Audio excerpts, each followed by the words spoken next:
Radio Lomé, il est 12h30 minutes.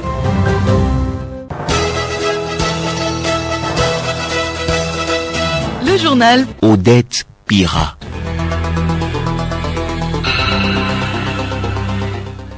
Mesdames et messieurs, bonjour. Au sommaire de cette édition, les très petites et moyennes entreprises TPME étaient hier en fête.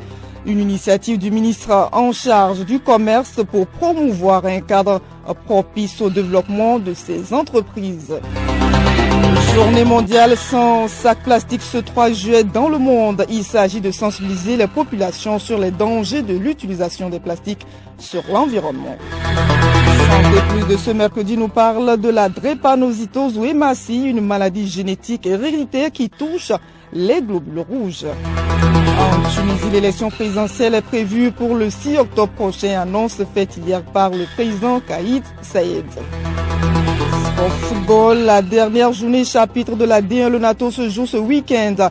La lutte pour le maintien en D1 continue entre Semassi, AS Bina, Kakadel et Doumbé.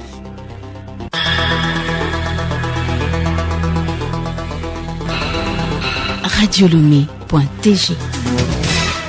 Bienvenue à tous. Je le disais tantôt en titre, les très petites et moyennes entreprises TPME étaient hier à l'honneur au Togo.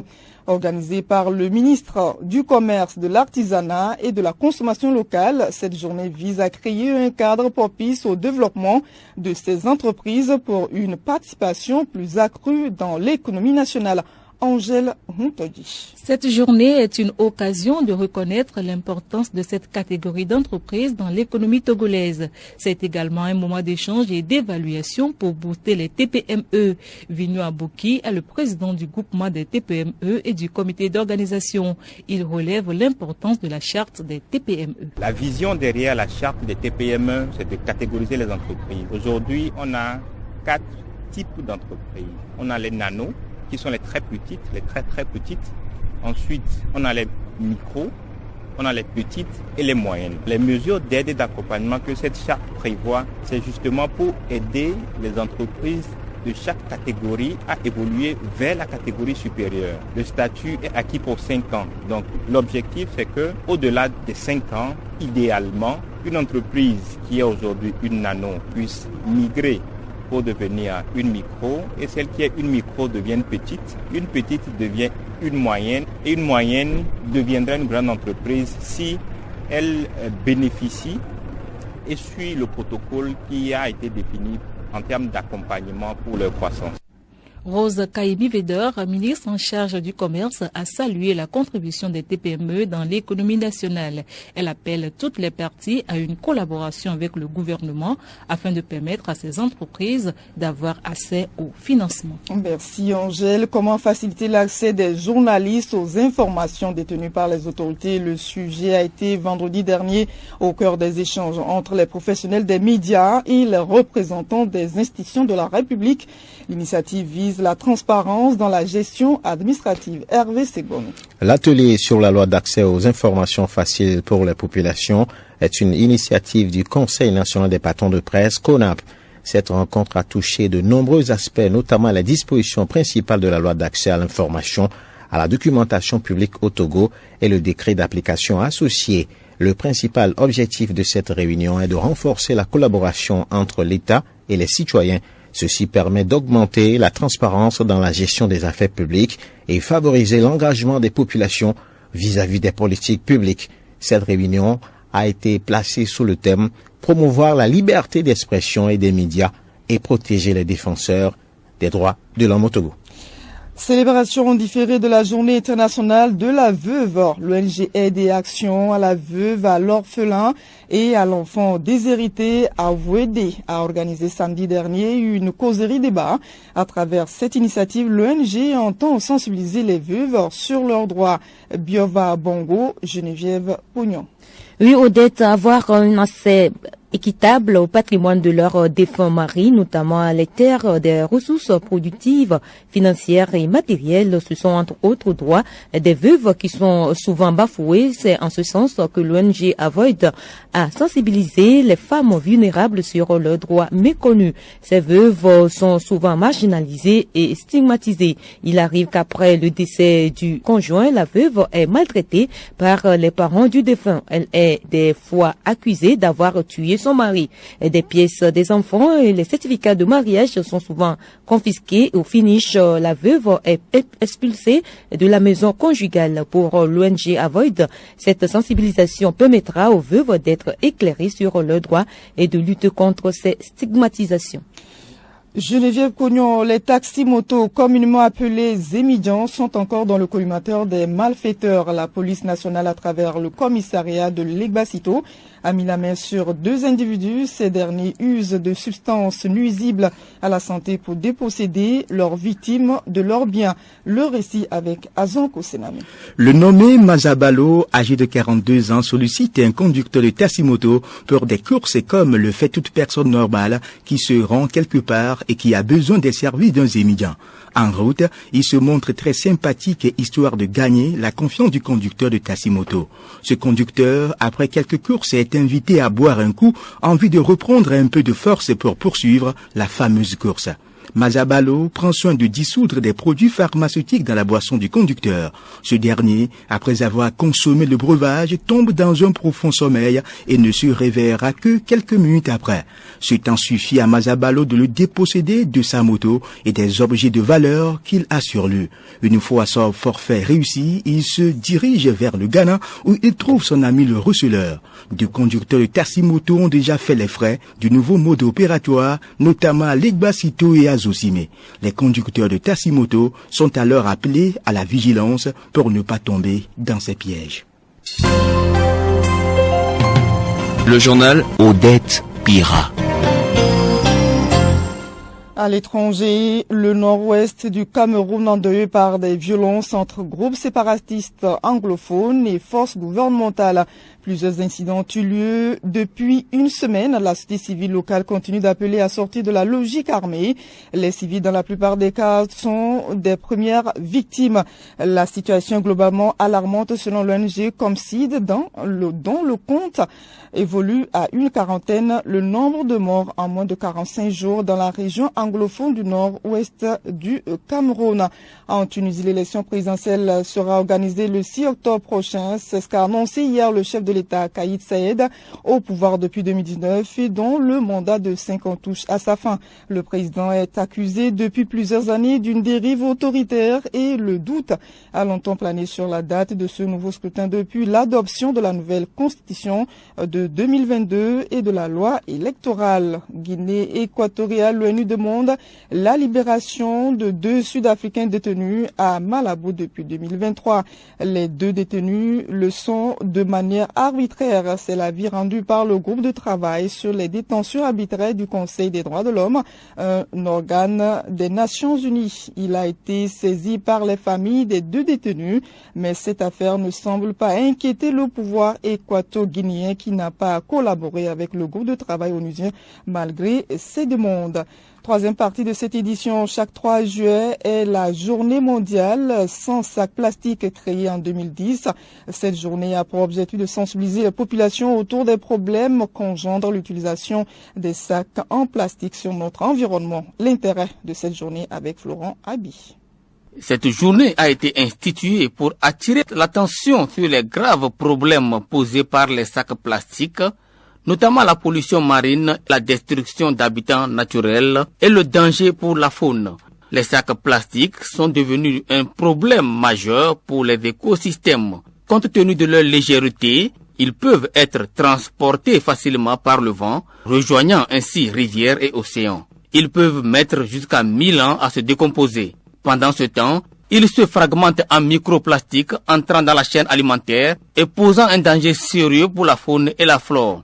Les actions recommandées durant cette journée comprennent le refus des sacs plastiques, l'utilisation des sacs réutilisables et la participation à des campagnes de nettoyage. Il s'avère impérieux que chacun sensibilise son entourage en vue de créer un impact positif dans la lutte contre la pollution plastique.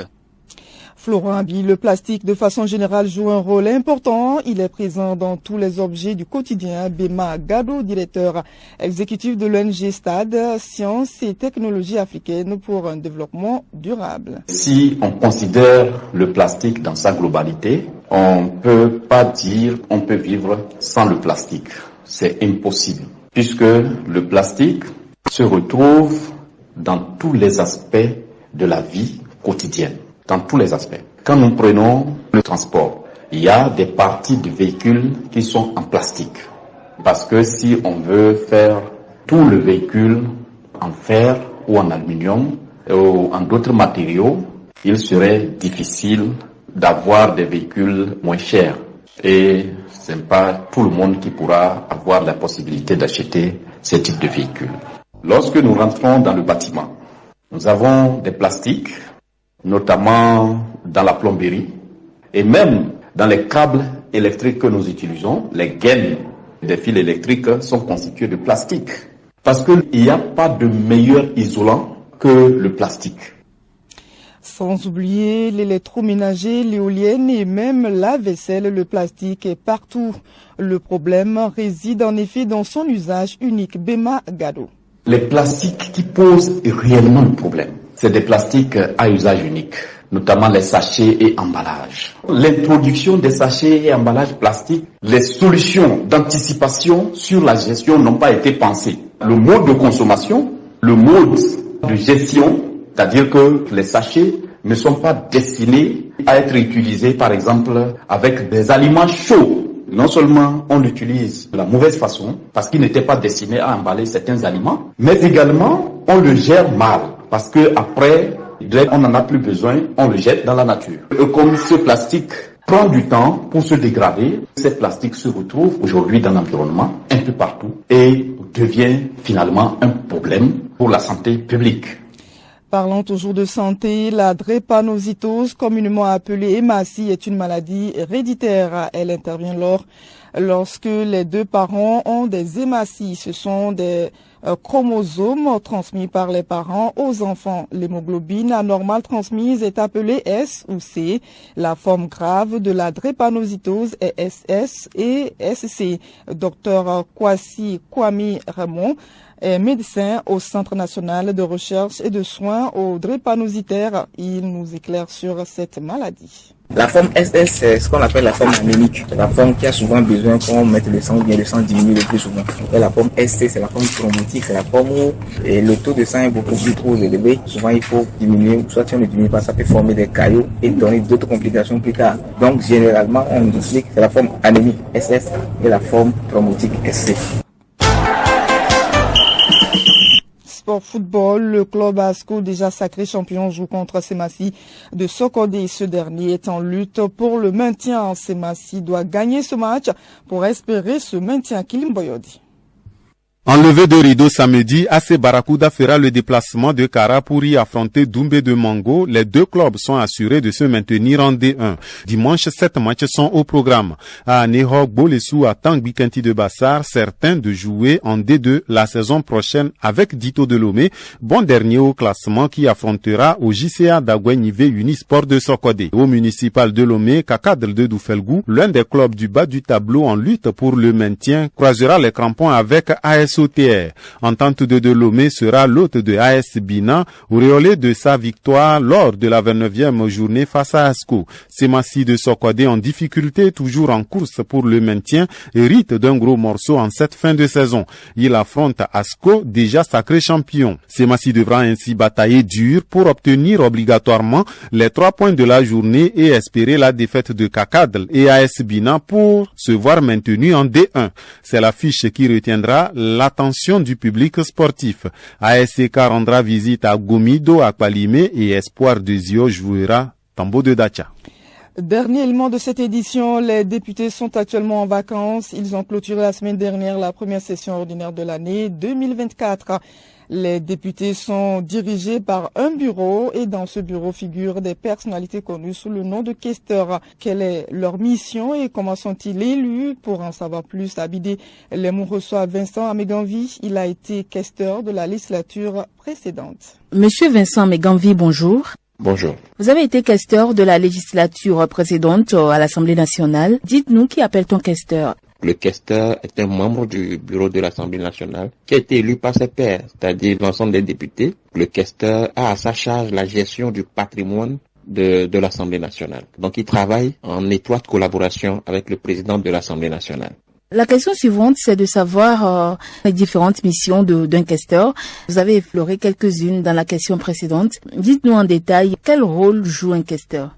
Son rôle est la gestion du patrimoine de l'Assemblée nationale, que ce soit le patrimoine financier comme le patrimoine physique. Le collège des questeurs sont ces députés-là qui proposent le budget de l'Assemblée nationale. Et quand ils font le budget de l'Assemblée nationale, qu'ils soumettent aux membres du bureau de l'Assemblée nationale, qui valident, et après validation du budget de l'Assemblée nationale par les membres du bureau, les questeurs vont défendre ce budget-là devant la commission des finances. Et cette commission des finances doit voir dans les détails le budget proposé par les questeurs sous la supervision du bureau de l'Assemblée nationale afin de valider le budget avant que le budget ne passe en plénière. En gros, les questeurs sont un peu comme les comptables de l'Assemblée nationale. Les questeurs supervisent tout ce beau travail qui concerne les affaires de la gestion de tout le patrimoine de l'Assemblée nationale. Donc les questeurs co-signent les chèques et ordonnent les dépenses avec le président de l'Assemblée nationale. Alors sûrement pour accéder au poste de questeur, il faut donc un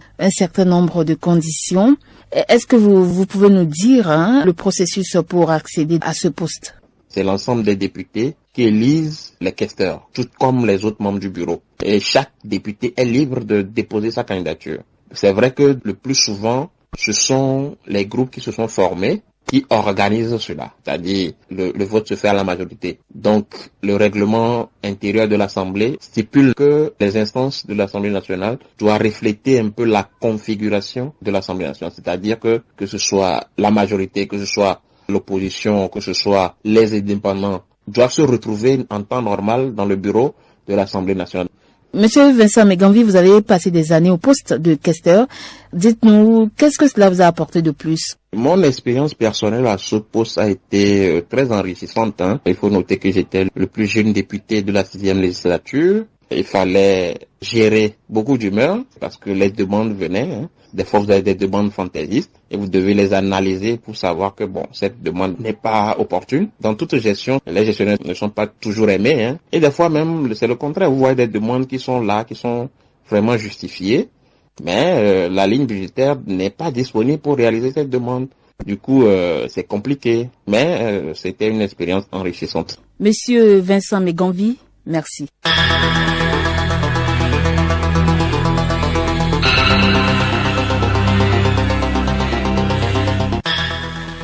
Voilà, c'est terminé. Ainsi se referme cette édition. Merci de l'avoir suivi. Retenez pour essentiel que les très petites et moyennes entreprises TPME était hier en fait une initiative du ministère en charge du commerce pour promouvoir un cadre propice au développement de ces entreprises. Restez à l'écoute, l'information continue. Radio Lomé, boîte postale 434, email radiolomé@radiolomé.tg. radiolomé.tg